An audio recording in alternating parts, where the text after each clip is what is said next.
Hello, everyone. Welcome back again to the ACMK podcast with me, Vadim Nancy.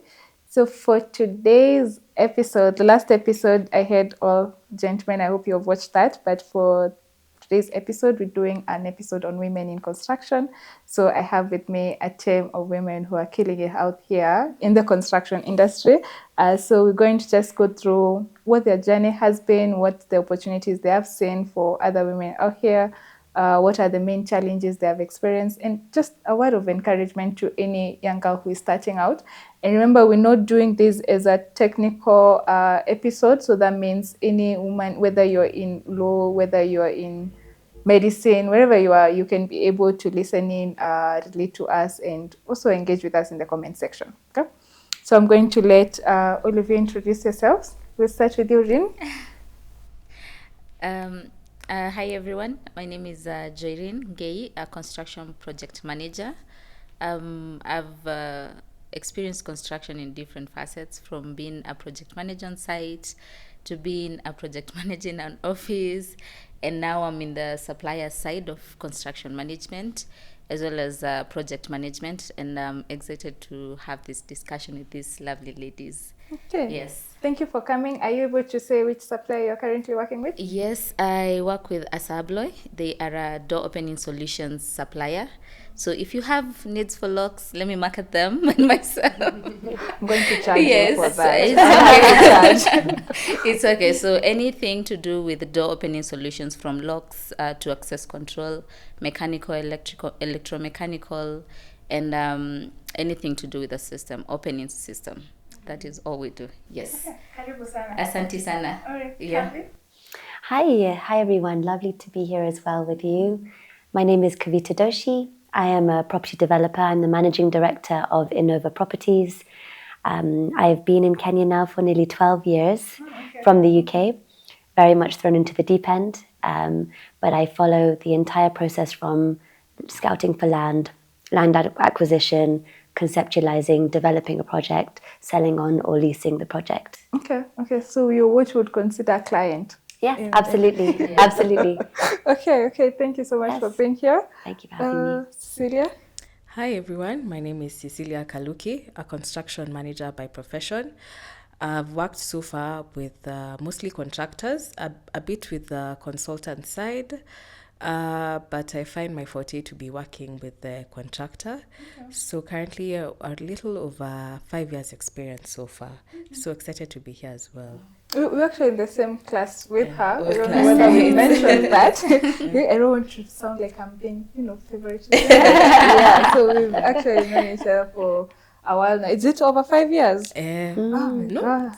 2017. 2019. We finished in 2019. But knowing each other. Oh, okay. Yes, okay, then that's over 5 years. Now it's almost 7 years, 8 years.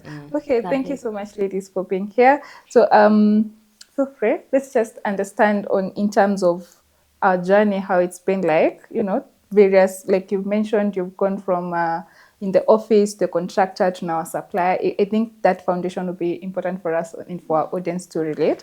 So for me, I have worked with a consultancy firm, project management, never been on the side of the contractors. I'm always on the other side of the table as a consultant.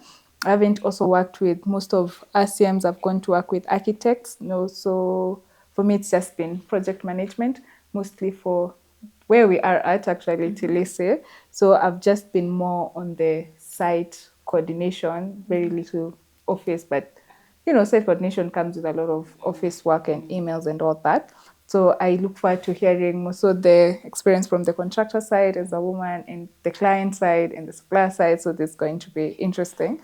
So you can just start with your journey from school to now, what the various sectors you've worked with, the different capacities you've sat in the construction. Okay. Yeah, I think immediately after school, I got an internship with a contractor, one of those small contractors that you really go through proper character development. But it was quite interesting because we had a site in Kiserian and another one in Tendegwa.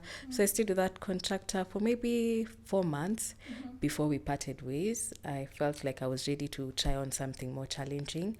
Then my next role was with a developer. He was developing property in Kikuyu, in Thogoto, estates, residential estates for around 50 units, different numbers of units. So I stayed with that developer for probably a year as a site supervisor.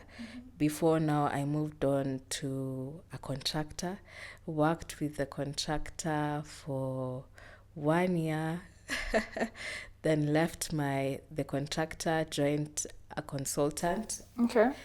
Stayed with the contractor for 1 year, with a consultant for 1 year, left, then now currently with a contractor. Okay. But now currently on a small career break. Okay. Yeah. Okay. So for you, it's been more on the contractor side. More on the contractor side, Okay. more on the site side. Yeah. So mostly dealing with site activities, site coordination. So at first it was at the capacity of one project at a time. Then I grew my capacity to handling 2 projects at a time, 3 projects at a time, 4 projects at a time. Okay. Yeah. Okay. Good. We'll get back to that. Kavi, your experience as a developer, especially here in the context of the Kenyan context. Yes, absolutely. No, thank you so much. And I want to say, Cecilia, I have so much admiration for the young women in the industry, and working with a contractor, working on sites. Yeah. I know how that feels, but from a client perspective, it's always different. Everybody's towing the line. And to your point, I mean, as a developer, a huge focus for myself is uplifting the other women in the ecosystem. That's why I'm here. Really, for me, I'm a board member at WIRE, so Women in Real Estate Society for Kenya. And my sites are really all about quality. They're all about innovation, bringing something of an international standard, something that could stand up on the international stage, bring it to Kenya, whether it's workmanship, project delivery, how we work on site, anti-harassment, anti-discrimination, facilities for women on site, and really looking at talent rather than gender. So for Innova Properties, that's what we stand for. And I'm glad to have met you today.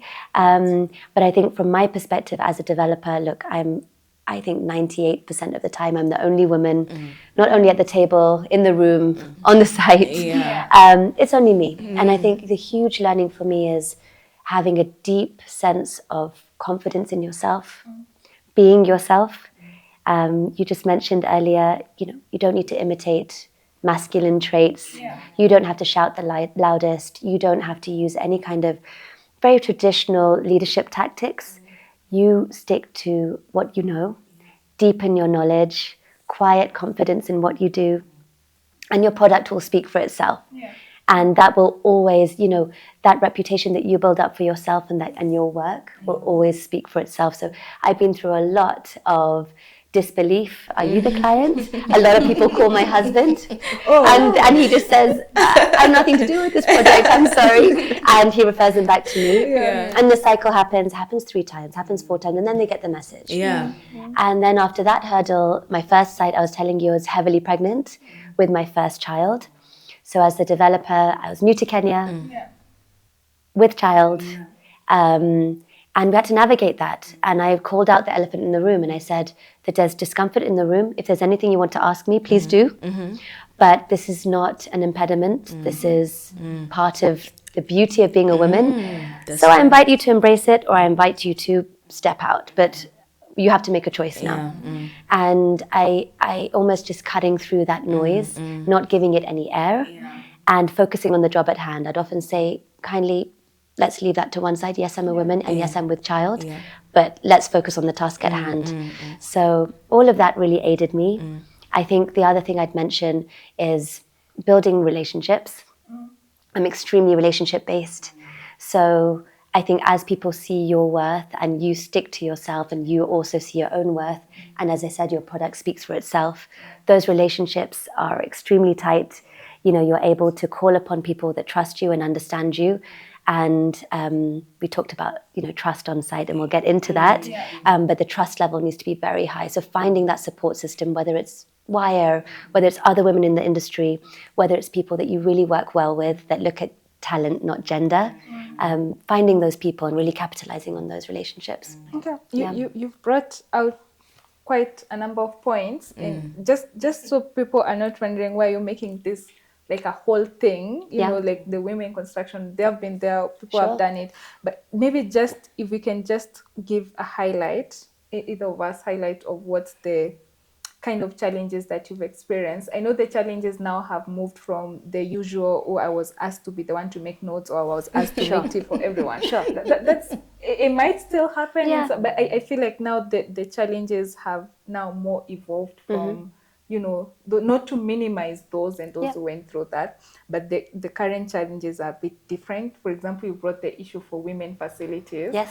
I've had sites where you go and they're like, "Oh, actually, all our members here are males, so the washroom is one." Yes. So how do it's very particular when it comes to the construction industry. So I'll just invite all of you. You mentioned motherhood, and Cecilia is also going through that journey. When it's you know, when it's just walking into an office, it's okay. It's a safe space wherever. On site, when you have to go do an inspection and you have like 30 males looking at you, it's not the same thing. So if we could just highlight maybe two from each of us, the main challenge that you've seen as working in the construction industry as a woman, and then we can go into now the details of how have we been able to navigate that, even for other people, what can they learn or emulate from that. Yeah, So, absolutely. Okay, we're gonna start with me. I think for me, as I mentioned, I have worked with a client from the client side, from the contractor side, and now from the supplier side. I'd say most of the challenges are usually on site. Ideally, because when you now get to the consultant side as the developer and you're in the office, the challenges are a bit different. The challenges are more about your voice being heard. Right. They're more about people recognizing that you're actually the person in charge when you walk into the room. Because I remember my first, it was actually an internship, and I was like an assistant project manager. So you walk into a room, you find it's all men. We were only two ladies. That was myself from the client side and the quantity surveyor from the contractor side. And you'd find that if the project manager is not there, you're still having, to reinforce and tell people, when I say this, it's final. When I tell you to do this, you have to do it. And for me personally, because I was very young, I was starting my career, it was a bit daunting, because I was like, these are people older than me. These are people who are actually old enough to be my parents or to be my father, you see. And coming from, I don't know whether it's different from you, but from an African culture, we grew up into, when elders are speaking, please do not speak. And especially as a lady, as a girl, it was more enforced. Boys were given some leeway. So breaking from that for me was really tough. But the project was so encouraging, because it's like, no, communicate, do this. If they don't hear you, then I can reinforce that. Even to my, that was about my third job, because my second was similar to hers with a contractor, multiple sites. I was the only woman in that company, was a project manager.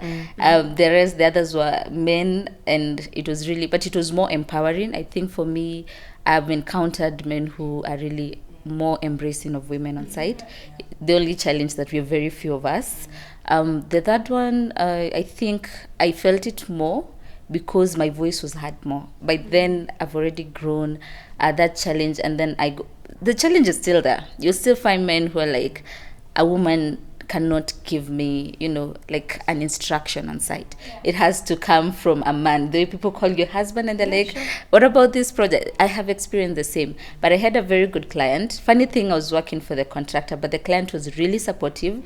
They'd go to him and be like, no, this lady said this. And she's like, no, she's the boss. Yes. She's the boss of me. She's the project manager. So if she says, it goes. And for me, that experience really reinforced to me that you can overcome this challenge. So if you find, maybe to the ladies out there, if you feel like your voice is not being heard, maybe if you speak or what you want, because we have the ideas. Most of us, you have the idea, you have the way forward, but you find it so hard to speak up. You find it so hard to lay the ground. As we were talking earlier, and you're saying you have to call out people. You have to ask those questions. Sometimes, because your voice has been diminished a number of times, you find it hard. But maybe someone is waiting for you to speak up, to ask that question, to be the voice of reason, especially if you are coordinating a lot of people in a room. So I think that is one of my challenges. And then the other one is site facilities, but I would love to let Cecilia discuss that since most of my experience is on sites. With the site facilities one, you get proper character development, I'd say, because especially with the first contractor I dealt with, there was no washroom, in fact, because for them, in our African culture, men, they'll use a fence or something like that and they're good to go. So for you have to like go find a neighbor somewhere, ask to use the washroom or something like that. Other sites you find like Valin was saying, the washroom is only one. So there are like 100 men on site, 200 men on site, you're the only girl. So you're like, that's the same washroom you need to use. I know there's some gents here, but I'm about to offend some gentlemen. Like they're not as hygienic as you'd want to feel as a girl. So like the way they leave the washroom is not, you don't feel the most comfortable using it. And then now that has taken a totally different turn now in motherhood. When you're a mom, you want maybe to pump, express your breast milk. You have no room for that. There's no like lactation room. There's no space because the site office is like a small container. Everyone is there. The QSs are there. The PMs are there.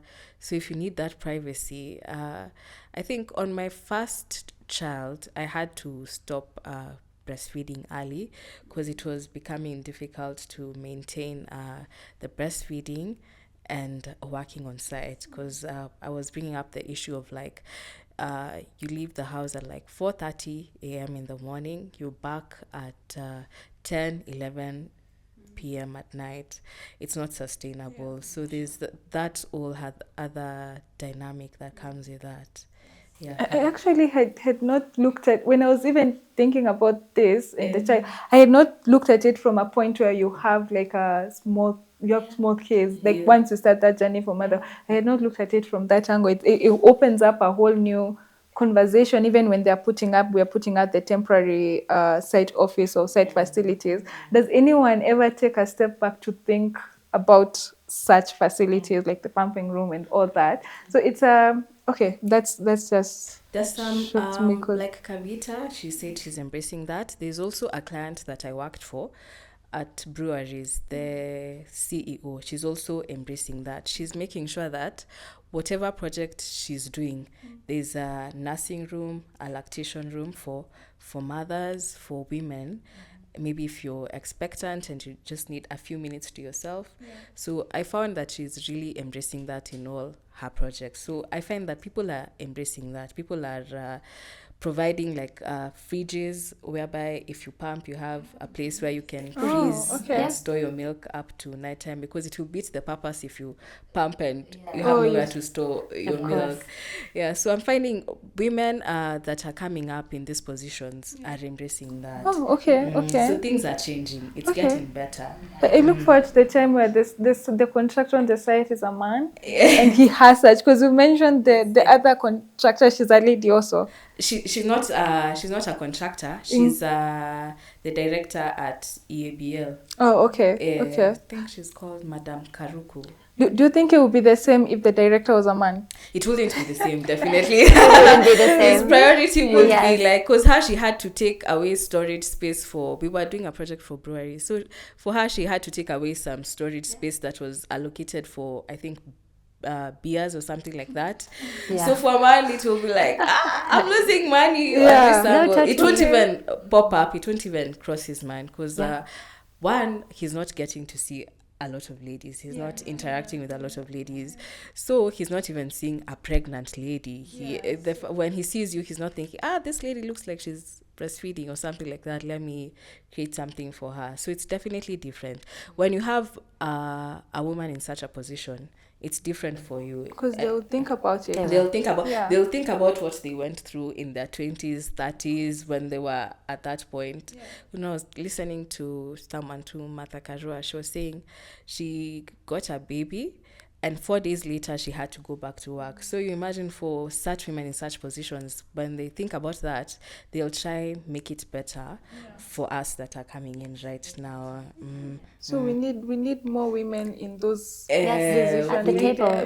Or because otherwise that conversation doesn't even come up. And the thing that's so making awkward. this so intense even for me is that even me as a woman, if we were doing the site office here, since I've not been through that journey, that's not something that I would raise. Totally, I understand that. And it's making me feel like I've let down. Like, oh my God. No, see, even me, before I went through that, it's not something I would have thought about. So now, when we were talking about it with Kavita, we relate now on another level, like of whenever you meet a fellow mom, especially in the construction industry, you're like, how are you navigating through this? How did you do this? What did you do?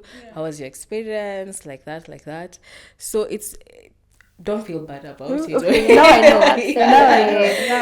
I know. You never get to think about it till you go through it. But then now at least us, we don't have to go through it to think about it. It's already in our mind. So awkward even to bring it up in front of like guys, because you're like the only lady on site. And then you feel like, I need to excuse myself to pump. And then you're like, there's a site meeting going on, or there's something intense going on. So explaining yourself, it would be like, where are you going? Through this difficult. period. Anyway, we get to a point where it doesn't have to be like me explaining. Just saying I need some time should be enough. Yes, absolutely. Because then now, unfortunately, that can also be same as, I don't know which is the sensitive word to use, but most people, if you're going looking for a job in construction and you're pregnant, some will even go to an extent of asking you in the interview, are you recently married? They're trying to gauge, are you going to be needing it's a bit of an annoying habit, but it's what we. So I always say, if you're a woman, and not to be sexist or anything, but sometimes it has to start with us. Absolutely. Like you're saying that lady, you need to extend the opportunity for her, because, and for the men, sometimes they don't even do it intentionally. It's just that it's so rooted in their brain, and sometimes they don't even think beyond that. So they're not even trying to be malicious with it. It just becomes okay. You journey with motherhood, because I don't want us to. And actually, I'd say, so a couple of things, and Cecilia, everything you said resonated with me so much. I'd say, look, from my perspective, the sites I'm in control of, the sites I'm funding, the sites that I am endorsing, they have to operate a certain way. And I think we need to shift the conversation from, we need to do something for the women and it seems like someone's doing us a favor, to, okay, that should never have been the status quo. This is the status quo. Women, we have children. Women, we have differently shaped bodies. We need PPE that fits us. We deserve to be protected on site as the same as men. And you can't think of other professions where women's safety is so compromised. I think that's another huge thing. And when I first walked onto my own site, the first big site I was on, no facilities for women. Okay, I myself was pregnant. No PPE that was apt. So actually PPE for women, when you're wearing men's clothes, men's boots, actually hinders you. It actually becomes, the PPE itself becomes a hazard. Because the long sleeves, the bulge here, actually if you're working with a grinder, you're doing welding, how is that actually assisting you? In an evacuation situation, you're wearing men's boots. So your feet have sores on them from wearing them. They're rubbing in all the wrong places. How are you even supposed to run fast enough in an evacuation situation, walk properly? There was a lady who was sharing a story recently and said there was an evacuation and she needed to evacuate a site and she wasn't able to on time and someone had to carry her out because she was wearing the men's boots and she just wasn't able to keep up. Now, but can you imagine, so PPE is actually not only not available, but then when you're wearing men's PPE, it's causing an issue. So from my perspective, everything you said, we lift as we climb, right? So if I have any way to endorse all of these things on my sites, I call my sites launch pads because it's all about having facilities that should be the bare minimum. I don't think we should really talk about women's facilities. It should just be that we have facilities for both. Safe spaces for women to change. I think safety is huge for me. The first thought that crossed my mind on one of my sites was, would I let my daughter work here? And say she's not the developer. Look, being the developer, being the client is a niche position, okay? A highly visible position, so you're immune from some of the things that go on site. But what if my daughter wants to be that PM, right? She wants to be an artisan. She wants to work with the construction companies. And even if you frame that to another gentleman, who has a daughter, and many conversations I've had is that, would you allow your daughter to work here? You're the contractor. You're here. Would you feel comfortable her being here? Do you have one woman on a floor with 200 other men in a dimly lit site? Do you have clear escalation matrices so that if she has an issue, actually what I did is put in a lot of security that were women too. So if you have an issue on site, you're not reporting that issue to a man, not tainting all men with the same brush, but saying you have a safe space. So at the security level, there's a woman. And then at the next level, there's a woman. So you have a clear escalation to say if there's an issue on the harassment side, discrimination side, fair pay, fair pay for equal work, equal pay for equal work. If there's an issue on that side, is there another woman to lift that woman? And so you need to have that system in place. So that's a non-negotiable. PPE, actually, I'm working with a tailor to design maternity PPE. I'm working with a designer right now. So also my site's actually one in Diani that's coming up. I'm working with her to have maternity PPE on site. So we already have women's overalls, but maternity PPE that will expand as you grow. So, for us women, we don't expand everywhere. So we're the same. And then, the belly grows, but yet you can't be wearing a large man's overall. As I said, it becomes extremely hazardous. So how do we counteract? We should actually have part here. We have a flexible part which will grow, just like you have the over-the-bump trousers and whatnot. But for construction, why not? So cool. And it should be a basic. So yes, Cecilia, actually, I'm just so happy to hear from women on site, people that I would employ, and learn from that. What else is important for me? I'm all about and actually writing it into a contract with a contractor. So these are KPIs that, if you'd like to work on this project, we all need to be aligned from the outset, and these are KPIs enshrined within the contract. Okay, I'm so glad you're part of this. This is where we're going to. I'll come back to the PPI and the dress codes towards the end. These are specific reason I'm not bringing it now before a man somewhere says, "Oh, so it's about the dress." No. Let's just build this up. You brought out the issue on escalation and harassment and what, Yes. So I don't know what's the experience with all of us, but when you're the lady and you're the only one sitting in the room and you show up to site looking in the most feminine way that you're feeling, right? Sure. Unfortunately, there's always someone in that room who feels like they are owed something, or they can make a certain joke, or they can refer to you in a certain way. And I know most ladies have just been, sucking it up and just being like, oh, he was just joking. Yeah. But how have we been able to set those boundaries, to be like, even that is a joke. It's not, so because for me personally, I make it a point to point it out, and they'll say like it's making a fuss, or like someone would say, oh, but all the women go through this, and it goes to prove my point. It's like, yes, that's why this is such an important thing. So how have you all been able to set the boundaries on, not even on the major things, because everything starts small, someone saying something in a way, oh, your top today looks, it's that very, absolutely. You can brush it off, but someone holding your waist as they lead you out of the meeting room. It starts so small, but it's, if you cannot do that to another man, what makes you feel comfortable to do that to me? Absolutely. So in a situation in the construction industry, not to offend anyone, sometimes it's very informal about things. It's very casual about things. So you find the team, there's not particularly a HR that you can go to. So the setup is not done that way. So how are we creating our own boundaries and also ensuring at the same time this person will not do that to the next lady? Yes, absolutely. Yeah. So we can start with you, Joyreen. That is so heavy.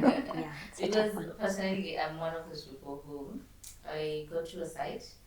I think for me, most of it is usually inside. I find that sometimes when you're sitting in rooms, some men are a bit more aware and a bit more respectful. When you get to site sometimes, you'll find maybe it's either casual, or it's the site supervisor, or it's a foreman. This is someone who you have to keep, reinforcing your boundaries, so to say. Yes. Yeah. And it's so funny how, let's say, as a project manager, you find that you're the person who's at the top. In the So you're HR. one side, you are the HR. You are the person who people escalate issues to. And now when it gets to the higher level, in some instances where you have to escalate now to your boss, unfortunately most times they don't understand it, because you are on site every single day. Yeah. You're living it every single day. To them, they're in the office, coming to say maybe 5 minutes, 10 minutes for a brief, they leave, they go to the next. And they're like, why is it a challenge? You're the boss, why can't you say and it happens? So I love what you've said about having like a woman to escalate it to, because they will get it more. They'll be like, if this were my daughter, if this were me, if this were my sister, how would I want this handled? And for me, I feel that you have to reinforce boundaries. You have to keep speaking up. Yes. Most times, as Valina said, you'll be labeled either you are fussy or you're that woman who, like just wants to create unnecessary problems. Why are you speaking up when everyone else just handles it, or they keep quiet about it? But I think it starts with us speaking up. It starts with you setting that boundary and saying, this is not right. I think this is not a joke. For me, for me, it's not always a joke. I have experienced people who clearly know it's not a joke, but they still have the audacity to speak it and say it to someone, or say it to me, and you have to be like, no, you just can't go about saying that about a woman. Women are different. We change. Our bodies change. So someone will talk about, maybe, as you said, motherhood. Someone left the work, they went through the maternity, they came back, and you make comments about it, that it's their body or it's how they're handling things. I know I've not experienced motherhood, hopefully one day, but I had a question. I've had women say about baby brain. You see, so actually this, I'm hoping the Kavita and Cecilia, you'll help me understand, or help us women understand, because how do you handle after motherhood? It's maternity, right? It's just you and your baby, and then you nothing much, and then now you have to come back and start working as if nothing, absolutely nothing has happened. Before we deal with the baby, I think the motherhood journey is with us. Before we do, I just want to, on the harassment section, I just want to hear from the other two ladies also. So for you, it's more about speaking up and reinforcing that boundary, no matter how many times you have to. So for you, how have you handled that? Yes. I know for you might be different because you're the boss, you're the... It is different, but I have to say clarity from the outset. So I probably make a lot of people uncomfortable in the room for many different reasons. I'll be talking about something innovative and they say, oh, what's she telling us to do now? I'll always be pushing boundaries. As I said, I want us to uplift what we do in our sector in Kenya. We shouldn't settle for something that wouldn't stand the test on an international stage. So I'm always pushing boundaries.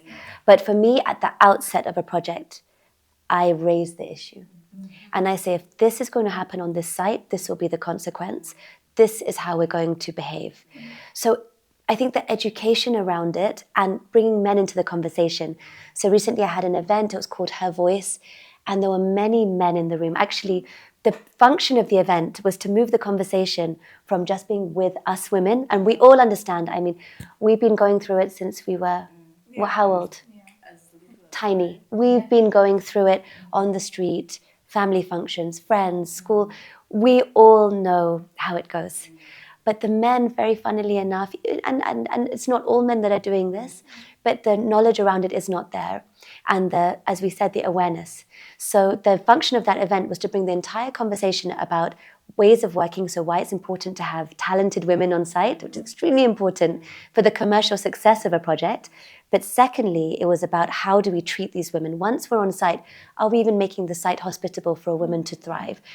And so many men in that conversation had an aha moment, because actually you might find at the consultant level or at the contractor level, the CM level, the PM level, the developer level, a man really won't have sight of these challenges. So it fizzles away, right? Yeah.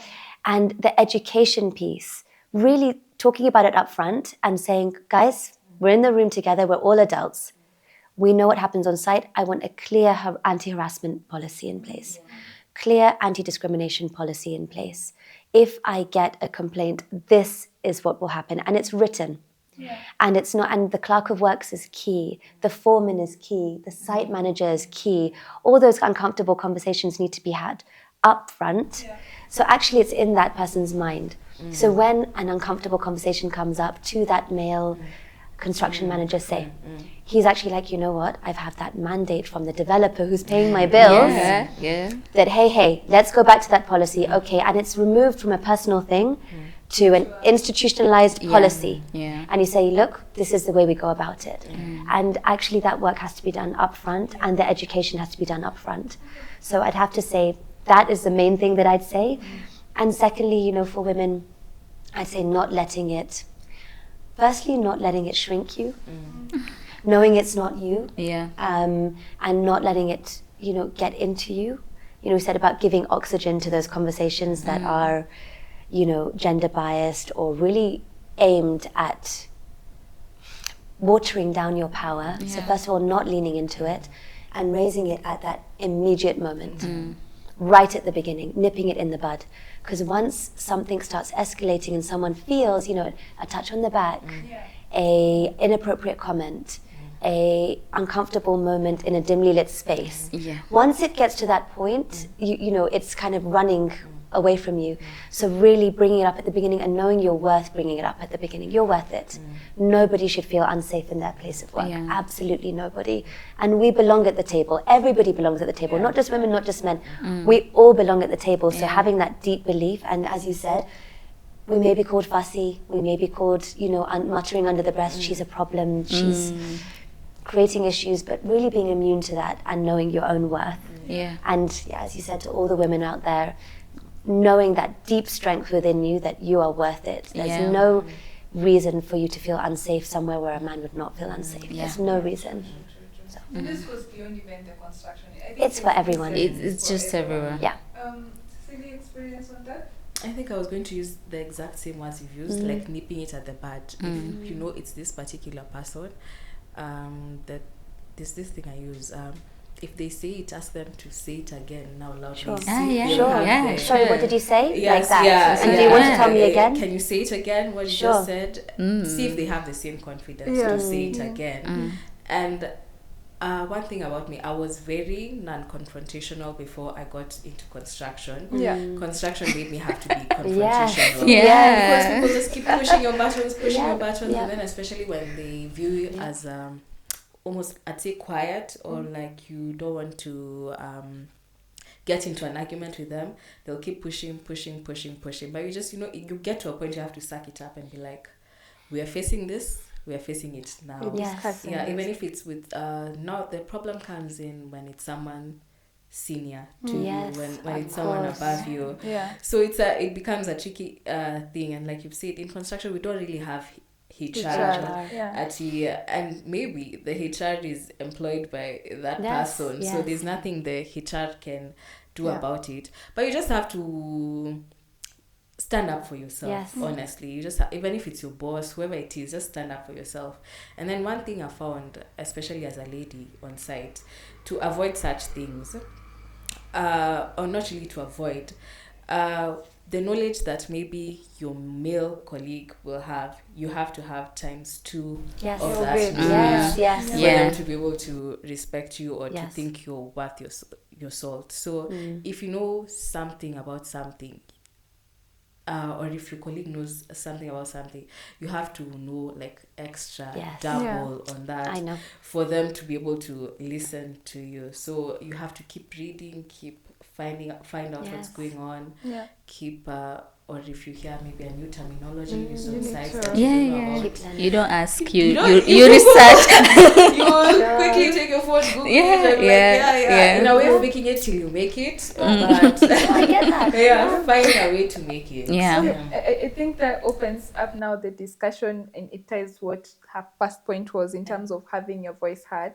Before we go just into that, I'll just add on this whole harassment conversation, it also helps to bring someone else the conversation. Absolutely. Because if the hope is to ensure it doesn't, cross certain boundaries. But there are things, I always say, you can never be too careful. You can never be too harsh. There are things I advocate go all the way. So it helps just putting that person aside and say, you've said this before, you've said this again. And just having a neutral party doesn't have to be a church, doesn't have, it can even be the architect on the project. Whoever you feel like people hold, a certain place, just have them in that conversation.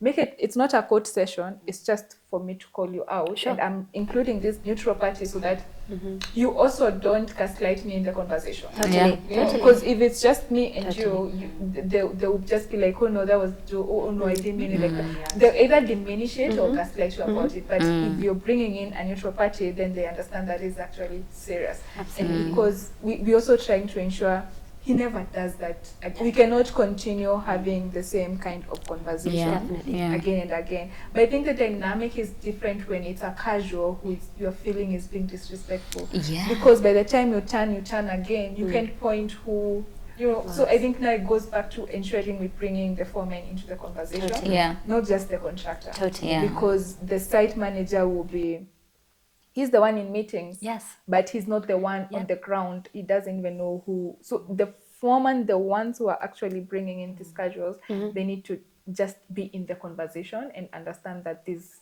are, these not tolerable. Okay, just can I add to that? Yeah. Like what I found helpful was with the foreman I used to work with, if anyone was out of line, you just kick out the person immediately to send a message to the rest. So no one should think they're immune to whether it's a fundi, a casual. No one should think that because I'm good at my job, I can't be kicked out. Absolutely. So rather, if you can identify who it is, kick out that particular person. If not, if it's a certain group, make them pay a bit for it. Just kick them out to send a message, even if you're going to have them back the next day. Yeah, sure. And sorry, I may just add one other thing on that. Sure. And I really I felt, it took me back to when I was a young girl, when you mentioned that point about your boss. And when I was working in the UK, I worked in management consulting. And yes, that dynamic can be there. And that vulnerable position, what I'd say to those starting out is just find that ally. I think to myself, maybe there were those women on site that felt they couldn't approach me, couldn't approach someone. There are allies, but not raising your voice, it leads to the inevitable. So putting yourself out there and saying, actually, if a woman had approached me on my site and said, Kavita, whoever she was, it doesn't matter. I mean, actually, especially if she was someone who had been waiting outside the gate that morning and got a casual job, especially that person. If she had told me that this is what was happening, I can assist. But without the knowledge, I can't assist. So really, it goes back to that self-worth and thinking, is this a problem I can bring up? Am I worthy of that attention to have that brought up and have someone action this for me or not? You are. Bring it up, find that ally. Worst they can say is, sorry, I don't care. Okay, then you're back in the same position and we do all the other things. But give us a chance as well. I mean, for me, it was so important on my sites to interact. I mean, the number of times I'd say the ladies that were cleaning, and I'd ask them, are you okay? How is it here? I'd ask them those questions, and I actually used to have a open office when I had my last live site, an open office time. This is a really nice thing to implement. And if you can get the foreman to do it, even better, but an open door period. So there's 2 hours on a Friday, and I just say open door policy. Anyone on site, come and talk to me in confidence. Anything going on. And I'd wonder if people would really do it, but a lot of people came to talk to me at that time. And so open door time, basically. And if the foreman can do it, the PM can do it, CM, 100%. Any of those people can do that and buy into that and say, I'm here for anything going on site. That's a way to open a door, because for someone it can be very daunting to approach someone. But find your ally and you'll be surprised. Don't think that you're not worthy of that, because you are. Like Kavita is saying, that works well, because I've also done that on sites whereby the casuals can come talk to you and you'll be surprised on what you learn, because the culprit might be the foreman. Sure. Yeah, true. It can be. Yes. Yeah. Yes, so definitely. When you have almost like a good cop, bad cop kind of policy where they view you as the good cop and they come share with you. You learn so much. Yeah. You learn so much from the women, from what they're going through. You learn so much from them. Yeah, and you can support. And you can support it. Okay. Now, coming back to the point on having your voice heard, because I think most of us starting out, we've been somewhere where someone is telling you, I've been doing this since before you were born. Yeah, and it's sure. That statement is always meant to, like, undermine what you're trying to say. And then, so how have we managed having our point across, because again, I don't know whether it's a man's nature or what.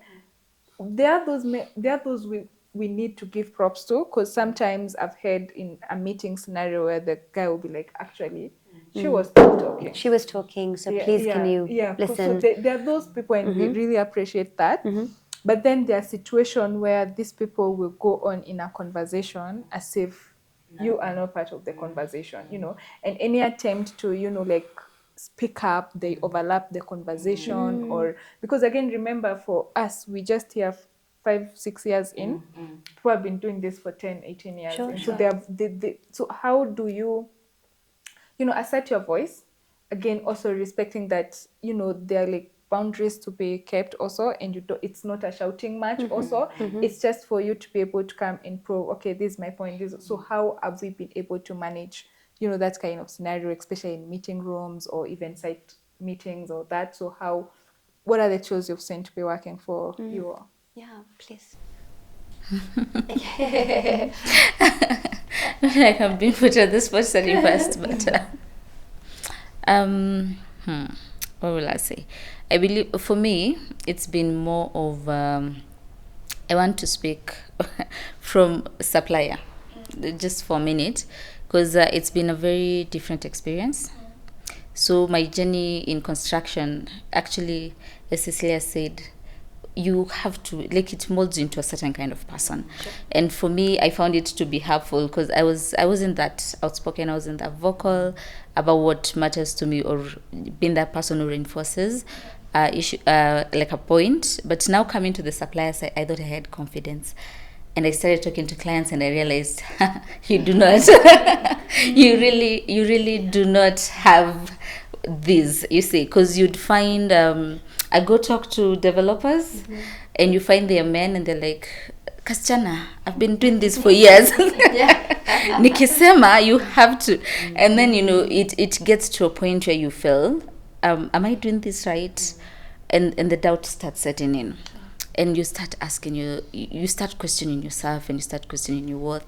Because personally, in the beginning, I had moments where I was like, is this really for me? Like, is it a me thing or is it a job thing? Yeah. Questioning those two things. Is it, I thought it was confidence. Is it is it the job that is the problem, or is it just me and how I'm presenting myself and how I am talking to people? Because you even find instances where out of nowhere, people find it easy to bring their issues into a conversation and belittle you and tell you, no, it's not done that way. Maybe it's an issue. Personally, I had a client who was going through some marital issues, and let me tell you, I was the punching bag. Oh my goodness. And it was so demoralizing. The good thing is I have very supportive bosses and people around me. Actually, the system is very well catered to women. They really take care of that. I cannot complain on that side, because we have so many women in now the supply side of construction. But that was really, I had to go and, ask myself, is this really about me? Because for a while I thought it was about me. Am I not communicating the right thing? Did I say something wrong? Or is it that I angered this person? But it's not about me. So I think sometimes when we are trying to put issues across, we need to be firm. We need to have a support system. Sometimes you say yes, but Evelyn, as a project manager, for example, you may reinforce things. You're in charge of Tilisi, right? You'll encounter people, basically. Not Tilisi as a whole, but Tilisi views the construction, because you're talking construction. And at times, now I'm just using it as an example. Is that allowed? Yeah. So you may encounter an issue where you put in your voice and you're in the right, you're in your right place to come this across, but your voice is belittled because of something that is beyond your control. So that support system I have found comes in really handy because it reinforces you. It says that this is not about you. You did the right thing, pointing this or putting this across, but it was more on the other side. And I've gotten to a point where I tell someone, I think this is not a me problem, it's a you problem. I love that. I'm going to write it down. And I think this is not a me problem, it's a you problem. And let's not bring ourselves, let's handle the task. If it's the project, let's handle the project. And I have gotten comfortable with being like not being in agreement with people like for a certain period of time. I'm like, yes, I am very sure we're going to conflict in this because this is the right way. I know you have done it before in a certain kind of way, but for this situation, this is how we are doing it. We will conflict in this project. Next project, we will agree. And word of caution, sometimes it can get very heady. Like you can be, this is my way, and not take the time to actually listen. So sometimes it's important, even as we voice our concern and we're being confident and strong in our voice, it's also good to be very keen to listen so that we don't also go wrong, because you can also go wrong, when it gets heady and I'm like, yes, I'm making moves and I'm being hard and these things are going my way. Sometimes you can be blind or you can be deaf to a voice that may actually help. So that is also very, very key in our voices being heard. You need to be open to listen and take a step back and analyze. Sometimes you can listen and say, yeah, they have a point, but this is still the way. It's not as consequential. Communicate that in the right way. So communication, have that support system, communicate in the right way, and always take a step back to listen. So for me, that is what has been working. That's brilliant. Thank you. Cecilia? Okay. My experience has been like in terms of, you'll find, especially if you're more soft-spoken in a way. So people will feel like they can speak over you, like you were saying. So sometimes if someone wants to get into a shouting match, I tell them, let me give you a minute, you calm down, let me come back, talk about you. Because if you want to act like a toddler, I'll treat you like a toddler. I'll give you a timeout. Let's both go think about it. Then when you're calm and I'm calm, we can talk about it again. But then again, you find there's strength in your quietness. There's strength in that. Once someone sees they're trying to engage you in a shouting match and you're not engaging, they tend to back down because now you look like the dumb one. You're the only one shouting. You're shouting at and especially I've had experience working on the production side, dealing with Chinese contractors. Those people can be crazy, especially feeling like they're dealing with a woman, an African woman. My God, if they can hold you by the neck, they will. No, but even Hindi contractors, same experience from the gate. They keep coming shouting at each and every. I think that's how it's been reinforced. That's how you get work done. By shouting at people. And I wonder how it's been said the women are the emotional ones. Exactly. In most scenarios, right? The woman is the more calm, the more logical one. Because for them, there's also the ego bit of things. I'm the boss, I'm the work. For us, it's more on just getting the job done. You see, exactly. And then there's that thing you said about whatever they know, you have to be like twice as. Because now when it's starting, of course nobody knows you. And I'm trying to get, or I would love for all of us to get to a point where even as we are having the conversation about women, it's not about favor or treat us this way because we are the women. It's not about that. It's just from the merit, what you bring. But how do you show merit? You show merit by knowing your stuff. You cannot make so many mistakes. Just know your stuff. And then, so that now the first meeting, I've had situations where we go to when you're starting a new site, right? So you come with the boss. of course, everybody knows this is the boss. So all respect to the boss and all, and I'm just there, trying itself doing my own thing, probably making the notes. But what happens is mostly the boss now will leave and let you know. And at the first, everybody will be a bit skeptical of it until you show up and actually handle your stuff. And then they're like, oh, okay. Then from there on, people tend to align. But I always tend to think that if I were to do the same scenario, and then once the boss, is left and then I flop, even someone who was not on the sexy side, they'll start to think, oh, these young women, these young ladies. Totally. So you say, if you have any lady who has an opportunity to show up, let's show up extra. Absolutely. The way on point. even when you're dressing and then you've gone way over, you've overdressed. Let's show up at our work so that anybody, because the construction, there's so many. I'm glad to have you as a developer, but if you are to put you in the line of developers, they will not look like you. They totally. Will not, totally. So when they come to work with even one of us, let them see the merit in our work and not see a woman, because then the conversation will start now to shift, and people will not still be wondering why we are 2025, why are we still talking about the women issue, because it might seem like it's not that big a deal for someone who's being oblivious from the other side. So which now brings me to the other point I wanted to, you mentioned about the PPEs, right? Right. Let's talk about the dressing for us on site, right? So there's, obviously, if you're expected to go up to the roofs to inspect, they expect you to come in with, trousers and all that and all. But the same people will be like, they're not dressing as a woman now, you're trying to copy them. So it might seem like a very minute, thing, like a non-issue, but I think for most of us every day, you have to really think, is yes, I'm doing the jeans, but are they too tight? Or there's no winning, because if you do the dress, how do you go up the roof? But if you do the trousers, our bodies are shaped so differently. Someone can still pick an issue with that and be like, oh, they are shaped. So how are we navigating that one thing? Because then how do you wear an overall over the skirt? Sure. You can do it, Even here. And the hair. And the hair actually, well. Especially like the Kenyan hairstyles. That was the first thing. When I noticed, I was like, how are the helmets coming over there? It's a beautiful hair. Because, for me, the helmet comes on. The hair and the beauty of that, I'd say to that point, think about you.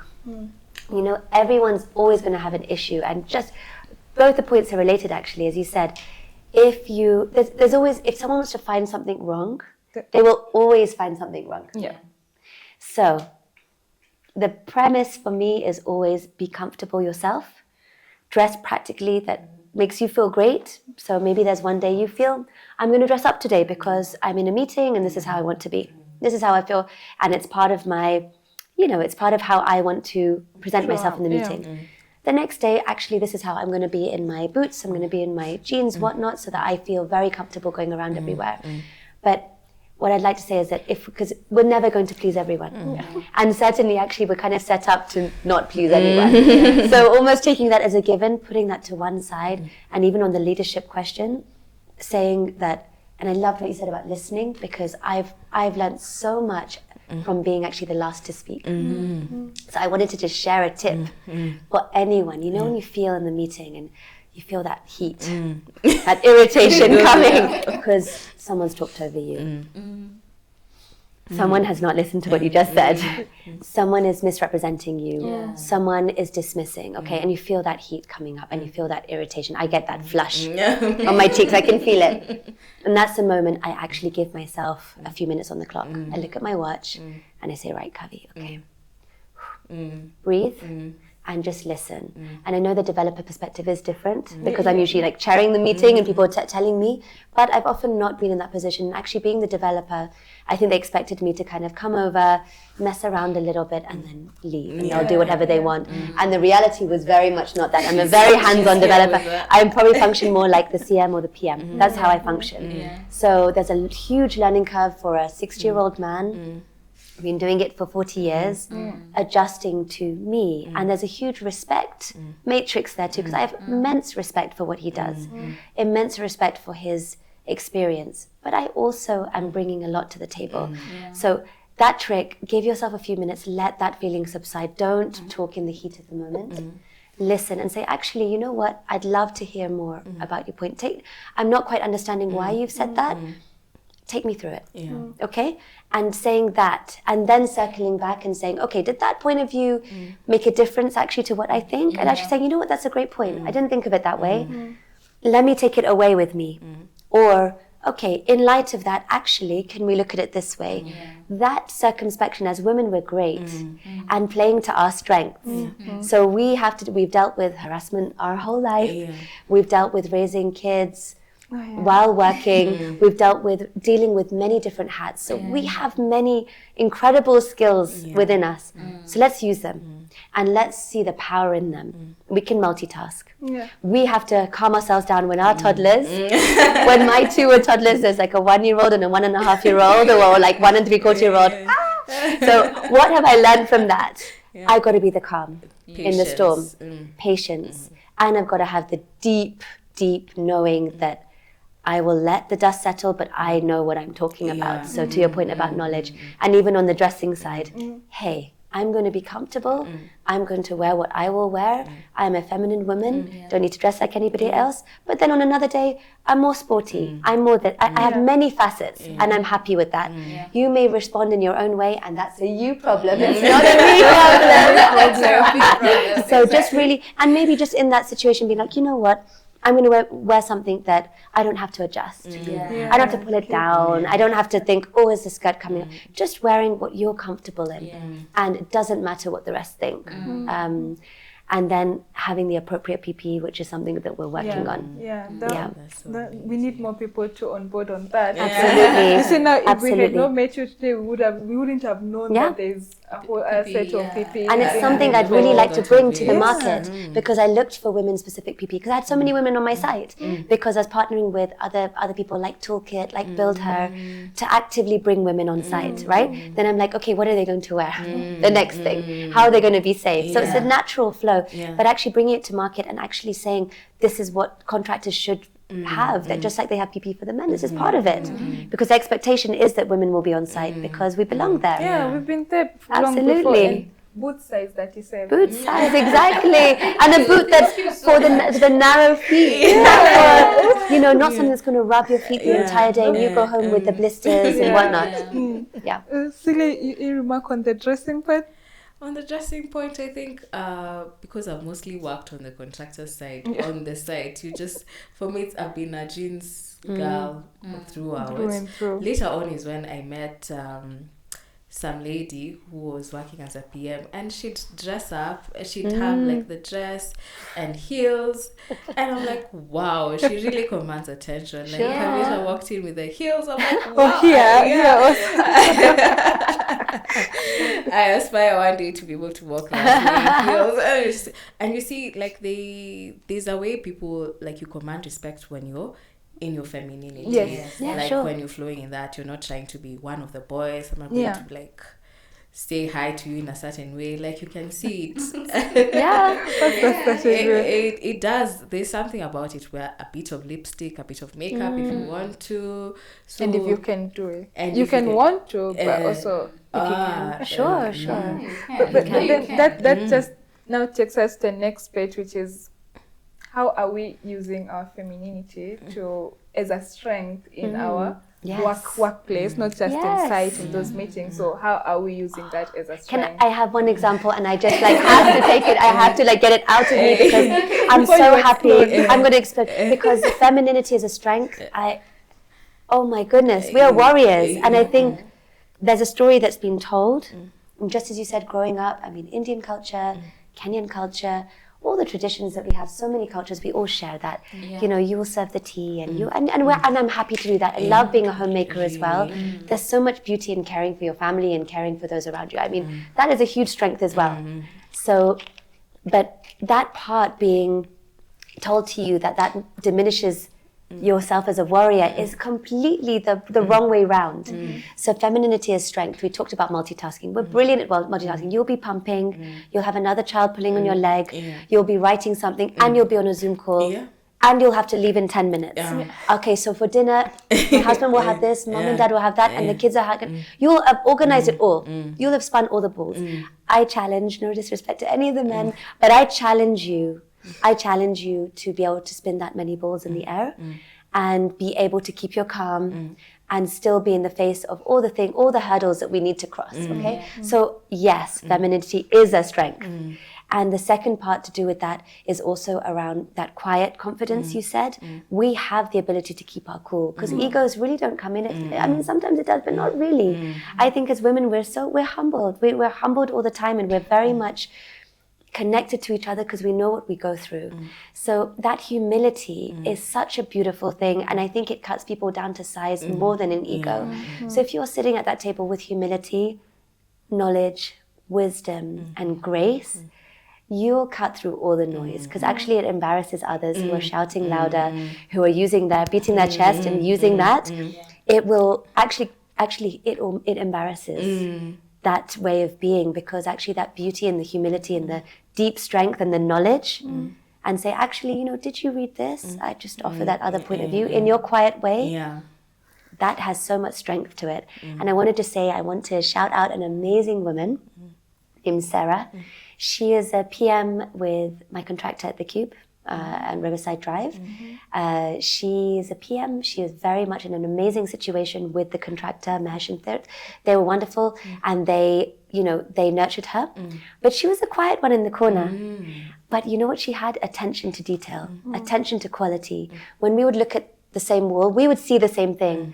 I would see the unfinished edges, the things that were not straight, the vision that we had, and why can't we get to that vision? Don't tell me it's not able to be done. It's able to be done in Dubai, in London, in Hong Kong, in Thailand. Don't tell me we can't do it. Don't limit us. And she was the only one in that room of consultants with the 50 years experience and the accolades. That young girl was the one that I resonated with the most. And she was the one that was able to bring the quality up to the level that I expected. She was. And she was, and I noticed that about her. So she had me to notice, but she would speak up. At the end of the meeting, she'd say, I'm sorry, AOB, everyone kind of sits there and says, no AOB. And everyone kind of sits there just keeping it in. But she would say, I have. She's like, that wall in the reception is our billboard for this building. I'm not happy with it.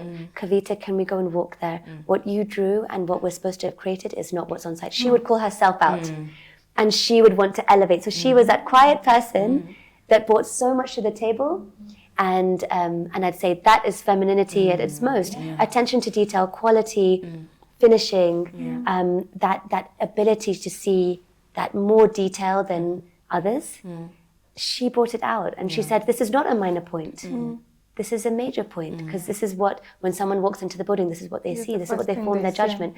So speak up in your femininity and own that, own all of your strength, because how could it have been labeled as anything but a strength? Honestly. But sorry, I had to get that out. Amazing.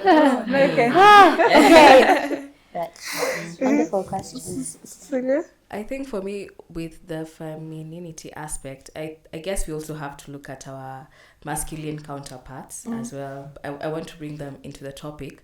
I guess working with the contractors, you get to, most of your friends are the male friends, the foreman, the fundis, the casuals. I guess in a way, it's also just understanding them from their point of view. It could be as little as asking, how are the kids, how's the wife? And then it's like, they're asking for school fees, they're asking Sujui for what? Then the few minutes that he gets to just share, you can see it uplifts his day or their day. And then when they get that listening ear, I guess men, they don't talk to each other about these things. So they don't have anyone to share with these things. So as little as listening to them, in a way, that I will call that aspect of like your listening aspect, when they feel heard and listened to, it uplifts them. Then you can see it reflect on their work. You can see how it plays on the production, like they're stacked up, they have the same vision that you do, they have the same targets that you do, they're like walking the same journey that you are. So in a way, I would say it's like a balance. We balance each other out, the masculine and the feminine side. Okay, with regards to what we are bringing to the table, I have to say that's it. Joyreen, from your side? A lot has been said. I would have said attention to detail, but no, but it's because it's so true. I once worked with a contractor who said he prefers women project managers because of the attention to detail. He knows nothing will be missed. Yes. If he gives a drawing, it will be as par. Like we just have that. It has to be as was drawn or as was given. Yeah, there's that attention to detail. But I would also want to say, on top of being very good listeners, the perspective of a woman. No one can ever give that apart from a woman. So if we are in our masculine energy, if you're just thinking as a man, what Kavi was doing, like thinking about how can we help women on site? How can we make this better for me as well as other people? That will never happen if you're not embracing your femininity and you're not making decisions from a feminine perspective. Of course, I know that people will be like, oh, that is so biased, but every single day, more often than not, men will always make decisions from a masculine point of view. Yeah. So why are we not also coming from a feminine point of view and bringing decisions to the table and be like, yeah, that's what I was saying, but as a woman, this is how it's supposed to be. The man will be like, as a man, you have to. As a man, this has to happen this way. Similar, that's something that only we can bring to the table. And that is if we embrace our femininity. Okay. If we stand and say, as you say, like, we don't have a washroom on site for women. Who's going to champion that if it's not you as a woman? How are we going to improve our sanitary wear? I've been to a site where I insisted on a washroom for women, and I was like, we have to have one, and it has to have sanitary facilities. And the controller was like, no, that was not in the preliminaries. Who's going to pay for that? And I'm like, well, that's basic. It's basic. That's basic. If you're gonna have a shower, you're thinking about how men are carrying stones and they need to shower. What about where are women going to shower? Because they've just been, most of the time we have casual sweeping. Because they've been sweeping, you assume they're not gonna sweat, they're not gonna want to leave the site fresh. So if you're gonna give one to the men, why not have one for the women? And most of the time the argument is that was not part of the contract, that was not part of the preliminaries, the cost and all that. But if we don't have a woman speaking to that, thinking about that, when are we going to impact this industry? So I believe that's something that we need to embrace more, our feminine side, and bring that into conversations and have feminine decisions, tabled on tables that make the big decisions like yours, and put in contracts, put in those preliminaries, and rechange the construction industry, reshape it. I'm sure the moment you bring it up to this contractor and they have to do it out of their own pocket, trust me, for all their other contracts, they'll be ensuring it's already there in the preliminaries and all that. But also the other thing that's really coming up is on the emotional integrity that we bring in as women. I love when she said, if you're going to act like a toddler, I'm going to put you on timeout and treat you like one. But so rather than going into the whole thing where everybody's saying we sometimes a bit emotional in our decision making, which I don't think is correct actually. But every chance you get, I just advocate show up with more, not logic, but the emotional integrity to be like, to see the situation as it is, because of course some situations are going to consider the emotions of those involved. So it's not to say always show up logically. It's just to read the room and understand what is needed here.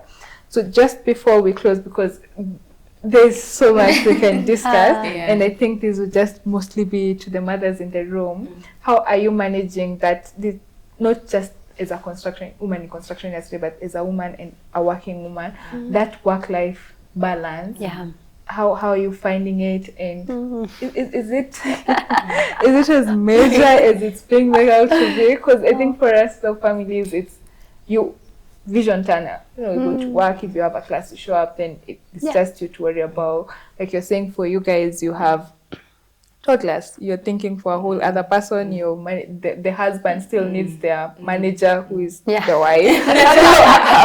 How are you managing? Juggling so many things at once, and is it worth it? Kavita will tell us how she's done it so far, because I was in the trenches of motherhood. It was so hard with the first one, because you leave them, then they don't understand why you've left, then coming back home, no sleep. I think you become a high-functioning human, proper, because you're working on 2 hours of sleep per day. You're going back to work. She was talking about the mommy brain. The mommy brain starts even when you're pregnant, like forgetting things. You're like, you were supposed to get this. You're like, oh my God, I forgot about that. Then mommy brain into when the child comes in. So the work-life balance has been quite hard for me. Finding that footing of like, you want to overachieve work-wise. You don't want it to be said, she's a woman, that's why she's not performing. So there's that pressure. But I got to a point I told myself, I won't like kill myself. It's not a perspective I've ever had. I always want to overachieve, to overdo something. So you get to a point you pump the brakes, or something is going to fail. And I feel at the end of the day, you're replaceable at your job. You're not replaceable at being a mom. So it's just, for me, I'm still finding that balance. I'm still trying to find the balance of like, I have kids, I have this demanding career, where we're going to meet in the middle. Because you'll find projects that are running 24/7, 7/7. So Sunday to Sunday. And there's this project I was on that was literally 24 hours a day. Night shift and day shift. Or you find a project where you have to work night shift because it's a live site, so you can't work during the day. So finding that balance, I'm still finding the balance. But you learn as you go. That you've kept it very real. That's one. That's I true. don't want to pretend I have it all figured out. But Shonda also says that for most working women, if you're excelling at this, something is giving somewhere. Yes, So and it's so true. If you're showing up to work for 20 hours, it means you've not seen your baby for 20 hours. So something is giving somewhere, and I'm glad you've said it in such a real way, so that even for those of us who are just about to, go into that space, you're going there with a more clear mind and clear expectations, and knowing there's no sugarcoating it. It might be hard, and at some point you might have to, just take a step back and say, what is more important to me? It's just that sometimes there's a mother who has no option of being like, okay, I can't do this now. Can't take a step back. There's those also. Kavi, you. Yeah, I mean, Cecilia, I feel you. I really feel you. I think the balance is elusive. It's always a journey. I would really say grace, giving yourself a lot of grace, as you said, and I love that. I think it's an interview that Shonda did, and she spoke to my soul, and she said that when I'm excelling at work and you see me at these awards and I don't know, bringing out all of these incredible TV shows and whatnot, my baby's waiting for me at home, and I didn't make it to that match, and I didn't. So I think giving yourself grace is huge. The mum guilt is real. It's huge. And practical tips for me that work, very practical things, are really kind of integrating your kids in your work, in that my kids know exactly what I do. So sometimes as working parents, we're like, okay, we're going to work, blank. But actually what I do with my kids is, as much as I could bring them to the site and show them what I'm doing, share with them. I even told them about the podcast today, so they're excited, because I usually always pick them up, and I'm not picking them up today.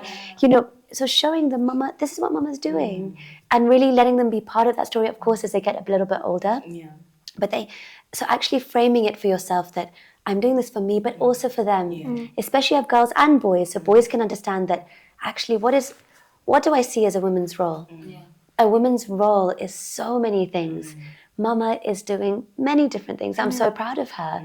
And actually, so as they get a bit older and they can understand, you can integrate them and say, you know what, darling, I'm going to be able to come to 5 matches of yours this term, but not all 10. And I prepare for that. So very practical things I do.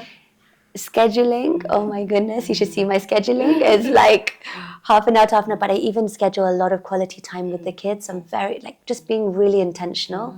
So it's, to your point, it's definitely worth it, but you almost have to be this very, very organized person. for those few years, and just know that you're going to do that. So I'm at work, but then, hey, I have a boundary with myself that I'm going to actually stop work at this time on this day, and I have an hour of quality time, no phone, no distractions. I am here playing Lego. And that's all I've got to do in this 1 hour. So that takes a lot of self-discipline too, and also having discipline with your team, right? And saying, this hour I'm feeding my babies. And sorry to tell you, you might have your own opinions about that. I'm not afraid to tell you, my child comes first for this hour. Do not call me, do not disturb me. So really having those boundaries in place. And there was a boss I had years ago when I was 21, 22, and she had severe cutoffs. Like, she was heading this management consultancy, a big consultancy in the UK, and we work 24 hours for consultants, putting together pitch decks, and it's a 24-hour job. But she would have a window from 6 till 8, and it would be, you cannot contact me unless something's burning down, and it better not be. And it better not be. But she had such a strict, and she was the boss. A lot of things stopped with her, but she had this clear boundary that she communicated from the beginning. And she said during that period, and it didn't take away, actually gave her more strength. People respected that, and they said, you know what, she's a mum. 6 till 8, she's doing this, and people really respected that boundary more than her overstretching herself. So giving yourself grace, knowing you're worth it, your family is worth it. Being a mum is not a concession; it's an incredible strength. And saying, hey, my kids are here. I had a couple of site meetings, my kids were in the room, and I'd tell everyone around the table, yes, there are 2 children here. They're sitting over there because I don't have childcare right now. I'm the mum. You all have your wives to be the mum. I'm the mum. So deal with it. They're sat over there. They're playing whatnot. Let's get on with the meeting. Let's get over it. And I've done that quite a few times. So own it. Own that space. Say, I'm feeding my kids. There's no other excuse. I'm not at a meeting. I'm not making up an excuse that is site friendly or industry friendly. No, I'm with my children, and that's important. And owning it. So, but giving yourself a lot of grace along the way, and saying, okay, the balance wasn't good today, and my babies are crying for me, and that's okay. Another day you'll kill it. So, oh my God, I'm on point today. But another day it won't feel good, and that's when your support system comes in and says, you've got this. It's okay. You're doing great. Okay, thank you very much. Well, you're feeling like you're in the element. I think how she's so practical. Because what she said about sometimes having it, sometimes not having it. There's this illustration I saw of what consistency looks like. It was like a lot of dots and like black shows with what you've achieved. And people think consistency is having it, game on every single day. But consistency is some days you're low, some days you're high, but you're doing it every single day. You're showing up. You show up. You show up no matter what. So thank you. I think for me, I'm just taking practical lessons for the future. But I like what you say, because even for my life now, let me speak to women who don't have kids. From what you said, I think I've taken the fact that you need to have time for yourself. For me, it's juggling, maybe having time with my friends or having time to go out on dates. No, seriously. Because one can be almost... You look back and but at the time, of course it's serious. But, being intentional, another thing. Because I noticed... because women are such good multitaskers. I realized I was living my life multitasking everything. Like, you're never really fully present. And the fact that you've said it's just you and your kids and nothing else, that for me is something I'm working on. I'll admit that. But it takes such a level of intentionality to live in the moment. And I'm trying to actively do that, because that is when you realize that you're not going to get burnt out like a lot. Because if you're multitasking 24/7, at one point something will give, and it will be in such a catastrophic way where you feel like everything has failed. So just having that intentional time block and saying, this is work, this is me time, this is friend time, when kids come, this is kid time. That is my take home from this. Personally, that is my take home. And I think you're just telling me I'm in the right track. Thank you. You are. I'm in the right track. That was so practical for me. Because motherhood humbles you. Like, the more you keep trying, at some point, like you're saying, something will give. So for me, I failed so miserably. I hate asking for help. I hate being helped. So you want to handle everything at once. By yourself. Yeah, by yourself. So it takes a bit of, like you're saying, giving yourself the grace. You just have to learn that, to give yourself that grace of like, I wouldn't put myself out there as much as I used to, but you're nurturing life. You're feeding into that. And like you're saying, now enjoy now. Enjoy what it is. Because when they come in, it becomes about them so much. Okay. We're just going to do a bit of, closing remarks, to everything we've spoken. And, you're speaking to women at large. We're just trying to, make it as career women, also make it at home. And, some of the few who are coming into construction, just what would be your parting shot to them? And also, because you're a developer, to other developers, what other things can they pick up to ensure that, the discussion on women in construction is not about basic things, Let's change, that narrative. So we start from that end. On your closing remarks? Like, as she's tackling that, there's that question I had asked her, how she managed settling into Kenya with the perception that I really want to... That's another podcast. Yes. But I'd say the only thing I'd say to that, to keep it short, is jump in and go for it. Honestly, I think if I overthought it, I would have overthought myself into just sitting in a corner and not doing anything. So jump in, be open. Don't ever think you know it all, because the moment you might think that is the moment that you definitely don't know it all, right? And being really open to the beauty of a different culture, like, and whether that is actually listening, as you said, to a masculine point of view. The strength and wisdom is listening to all the different plethora of ideas and suspending your judgment.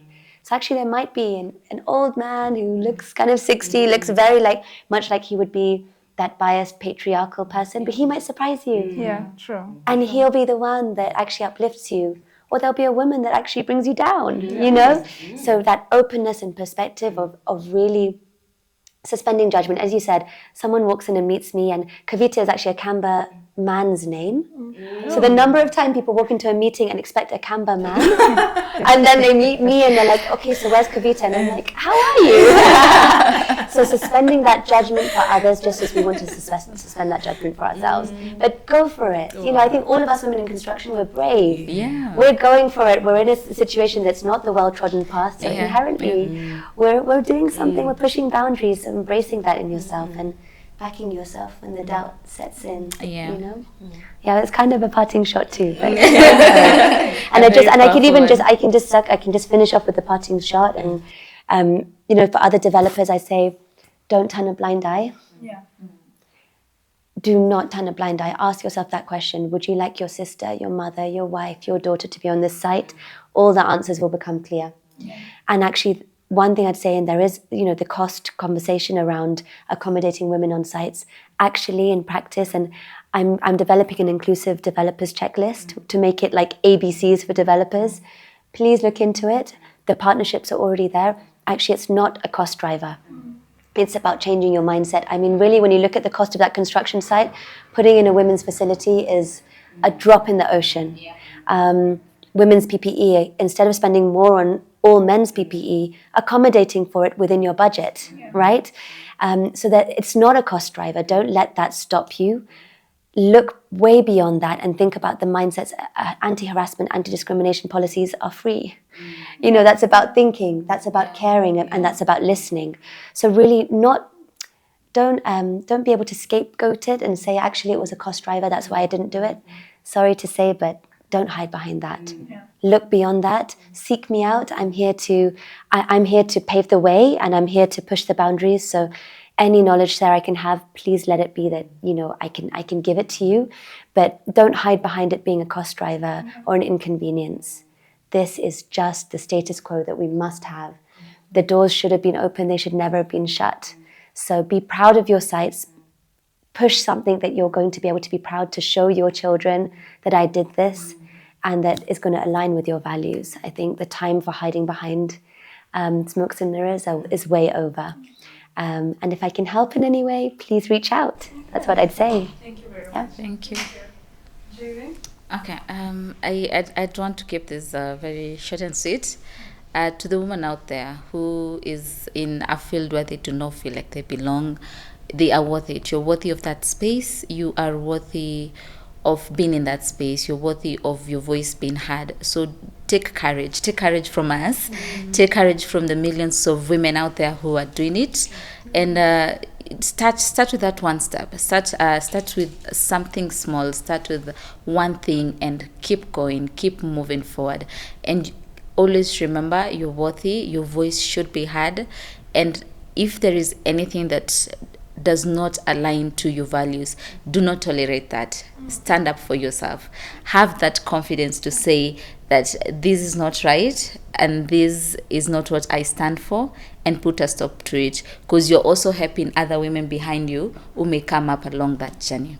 So yeah, that is my parting shot to you viewers, and thank you very much for hosting us, Valine, to this welcome. podcast. Thank you so much. Wow. Cecilia?